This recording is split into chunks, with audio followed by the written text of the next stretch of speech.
ಎಲ್ಲರಿಗೂ ನಮಸ್ಕಾರ ಸ್ನೇಹಿತರೆ. ಧನುರಾಶಿಯವರೇ, ನಿಮ್ಮ ಸಂಗಾತಿಯಿಂದಲೇ ನಿಮ್ಮ ಕುಲದೇವರ ಬಂಧನ ಮಾಡಲಾಗಿದೆ.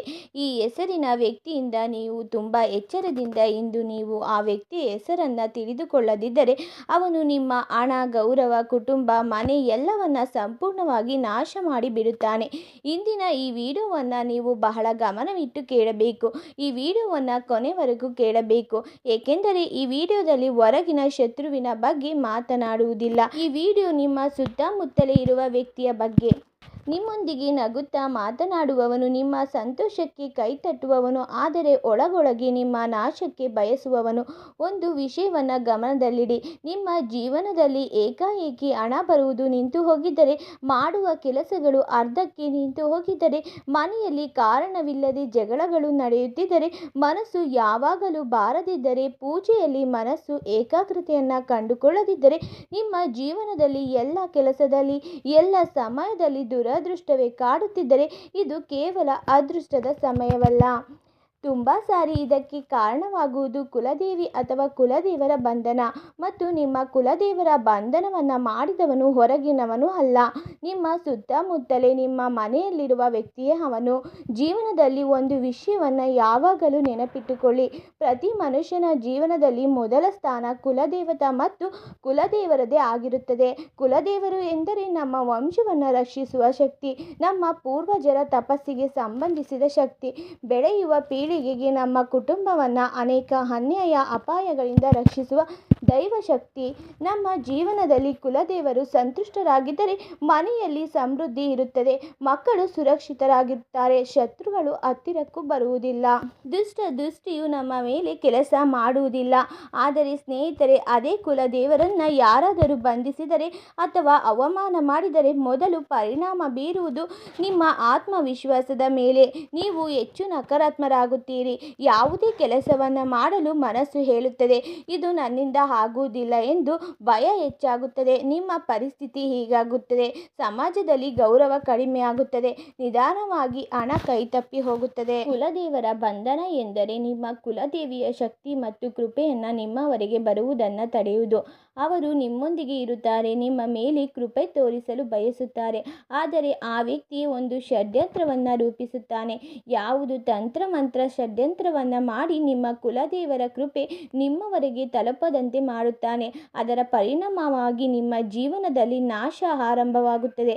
ಏಕೆಂದರೆ ನಿಮ್ಮ ಕುಲದೇವರು ಕಾಣದ ಅಪಾಯಗಳಿಂದ ನಿಮ್ಮನ್ನು ರಕ್ಷಿಸುತ್ತಿದ್ದರು, ನೀವು ಅರಿಯದ ತಪ್ಪುಗಳಿಂದ ನಿಮ್ಮನ್ನು ಕಾಪಾಡುತ್ತಿದ್ದರು.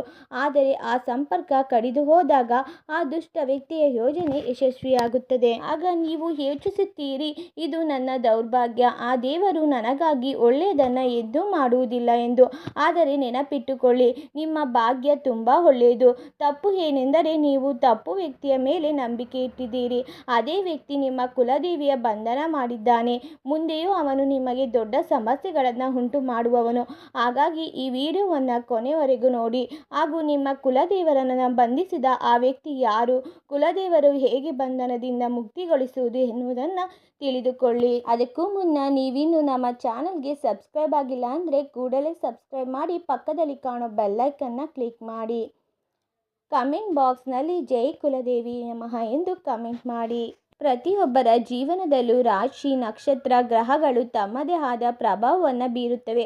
ಆದರೆ ಅದಕ್ಕಿಂತ ದೊಡ್ಡ ಶಕ್ತಿ ನಮ್ಮ ಕುಲದೇವರ ಆಶೀರ್ವಾದವಾಗಿದೆ.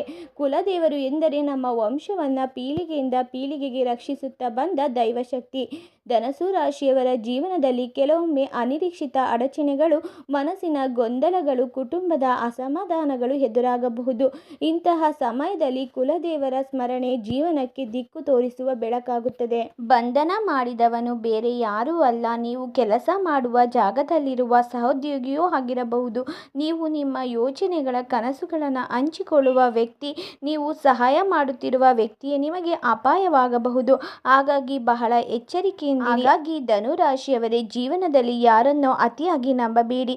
ಎಲ್ಲರ ಮುಂದೆ ನಿಮ್ಮ ದುಃಖ, ಸುಖ, ಸಂತೋಷ, ಯೋಚನೆಗಳನ್ನು, ಹಣಕಾಸಿನ ವಿಷಯಗಳನ್ನು ತೆರೆದಿಟ್ಟು ಹೇಳುವ ಅಭ್ಯಾಸವನ್ನು ಹಿಂದಿನಿಂದಲೇ ಬಿಟ್ಟು ಬಿಡಿ. ಏಕೆಂದರೆ ಪ್ರತಿಯೊಬ್ಬರು ನಿಮ್ಮ ಒಳ್ಳೆಯದನ್ನು ಬಯಸುತ್ತಾರೆ ಎನ್ನುವುದು ಸತ್ಯವಲ್ಲ. ನಿಮ್ಮ ಜೀವನದಲ್ಲಿ ಯಾರ ಎದುರು ನೀವು ಅತಿಯಾಗಿ ಕುಗ್ಗಿ ಮಾತನಾಡುತ್ತೀರೋ, ಯಾರ ಮುಂದೆ ನೀವು ನಿಮ್ಮ ಅಸಹಾಯಕತೆಯನ್ನು ತೋರಿಸುತ್ತೀರೋ, ಅದೇ ವ್ಯಕ್ತಿ ನಿಮ್ಮ ದುರ್ಬಲತೆಯನ್ನು ಆಯುಧಗೊಳಿಸಿಕೊಂಡು ನಿಮ್ಮ ವಿರುದ್ಧ ಬಳಸಬಹುದು. ಇಂದು ನಿಮ್ಮ ಸುತ್ತಮುತ್ತಲು ಗಮನವಿಟ್ಟು ನೋಡಿ. ಯಾರು ನಿಮ್ಮ ಯಶಸ್ಸನ್ನು ನೋಡಿ ಮೌನವಾಗುತ್ತಾರೋ, ಯಾರು ನಿಮ್ಮ ಸಾಧನೆಯನ್ನು ನೋಡಿ ಸಂತೋಷ ಪಡದ ಬದಲು ವಿಷಯವನ್ನು ತಿರುಗಿಸುತ್ತಾರೋ, ಯಾರು ನಿಮ್ಮ ಹೆಸರು ಕೇಳಿದಾಗ ಮುಖ ಬದಲಾಯಿಸುತ್ತಾರೋ, ಅವರೇ ನಿಮ್ಮ ಜೀವನದಲ್ಲಿ ನಕಾರಾತ್ಮಕ ಶಕ್ತಿಯನ್ನು ತಂದವರು. ಇನ್ನೊಂದು ಮುಖ್ಯ ಸೂಚನೆ, ನಿಮ್ಮ ಮನಸ್ಸಿನಲ್ಲಿ ಯಾರಾದರೂ ಒಬ್ಬ ವ್ಯಕ್ತಿಯ ಹೆಸರು ಮರುಗುತ್ತಿದ್ದರೆ, ತಿರುಗಾಡುತ್ತಿದ್ದರೆ, ಅವನನ್ನು ನೆನೆಸಿದಾಗ ಮನಸ್ಸಿಗೆ ಶಾಂತಿ ಸಿಗದೆ ಭಾರವಾಗುತ್ತಿದ್ದರೆ, ಅವನ ಜೊತೆ ಮಾತನಾಡಿದ ತಕ್ಷಣ ಶಕ್ತಿ ಕುಗ್ಗಿದಂತೆ ಅನಿಸಿದರೆ ಅದು ಸಾಮಾನ್ಯವಲ್ಲ, ಅದು ಕುಲದೇವಿಯ ಸೂಚನೆಯೂ ಆಗಿರಬಹುದು.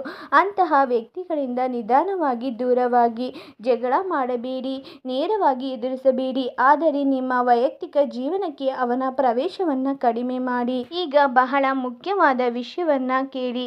ನಿಮ್ಮ ಕುಲದೇವಿಯ ಬಂಧನವನ್ನು ಹೇಗೆ ಮುಕ್ತಿಗೊಳಿಸಬೇಕೆಂಬುದು. ಮೊದಲನೇದಾಗಿ ನಿಮ್ಮ ಕುಲದೇವರ ಆರಾಧನೆಯನ್ನು ಪುನಃ ಪ್ರಾರಂಭಿಸಬೇಕು.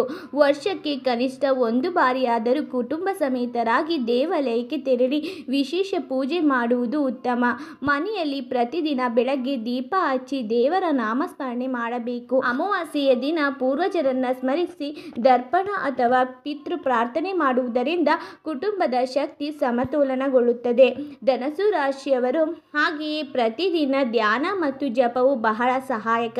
ಪ್ರತಿದಿನ ಕನಿಷ್ಠ 10 ನಿಮಿಷ ಮೌನವಾಗಿ ಕುಳಿತು ಓಂ ಶ್ರೀ ಕುಲದೇವಿ ನಮಃ ಎಂಬ ಮಂತ್ರವನ್ನು ಜಪಿಸಿದರೆ ಮನಸ್ಸಿಗೆ ಶಾಂತಿ ಸಿಗುತ್ತದೆ. ಸಾತ್ವಿಕ ಆಹಾರ, ಸತ್ಯನಿಷ್ಠ ಜೀವನ ಮತ್ತು ದಾನ ಧರ್ಮ ಇವುಗಳಿಂದ ದೈವ ಕೃಪೆ ಹೆಚ್ಚಾಗುತ್ತದೆ. ವಿಶೇಷವಾಗಿ ಬಡವರಿಗೆ ಅನ್ನದಾನ ಮಾಡುವುದು, ಗೋಪೂಜೆ ಅಥವಾ ದೇವಾಲಯ ಸೇವೆ ಮಾಡುವುದು ಆತ್ಮೀಯ ಶಕ್ತಿಯನ್ನು ಬಲಪಡಿಸುತ್ತದೆ.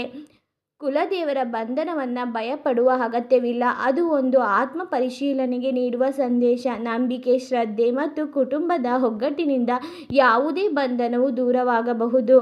ಧನಸು ರಾಶಿಯವರ ಜೀವನದಲ್ಲಿ ಶಾಂತಿ, ಆರೋಗ್ಯ ಮತ್ತು ಸಮೃದ್ಧಿ ನೆಲೆಸಲಿ.